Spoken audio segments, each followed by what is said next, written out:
پاکستانیوں 2021 میں لیاقت جتوئی نے الزام لگایا تھا کہ اس وقت کے گورنر اور کچھ دیگر پی ٹی آئی رہنماؤں نے 35 کروڑ روپے رشوت لے کر سیف اللہ ابڑو کو سینیٹر بنوایا تھا۔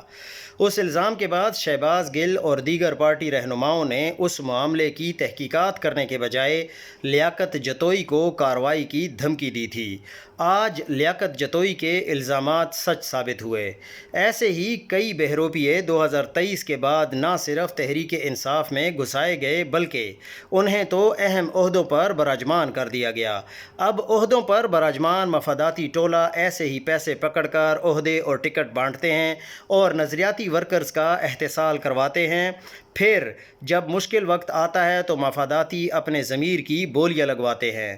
آزاد کشمیر میں پی ٹی آئی کے برسوں پرانے ورکرز اور بے لوث عہدیداران پر حال ہی میں ایک مال خور وکیل مسلط کیا گیا، اور وکیل جو 3 سال پہلے تک تحریک انصاف کا حصہ تک نہ تھا، اور موصوف نے 3 سالوں میں عمران خان کے وکیل ہونے کے نام پر اتنا پیسہ بٹورا کہ پیدل سفر سے اب کروڑ کے قریب کی گاڑی کا مالک گندے کمرے سے پرکشش فلیٹ میں شفٹ اور بٹنوں والے موبائل سے آئی فونز جاڑ لیے، جبکہ موصوف کی وکالت میں قابلیت صفر ہے۔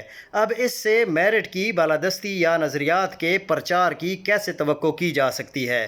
ایسی سینکڑوں اور مثالیں ہیں۔ المختصر، پاکستانی سیاست میں جس جماعت میں بھی جہاں نظریاتی اور دیرینہ کارکنان اور عہدیداران کے بجائے 2 ٹکے کے سفارشی ٹٹو اور مال خور مسلط ہوں گے، وہاں پر مشکل وقت میں لوٹے ہی پیدا ہوتے رہیں گے۔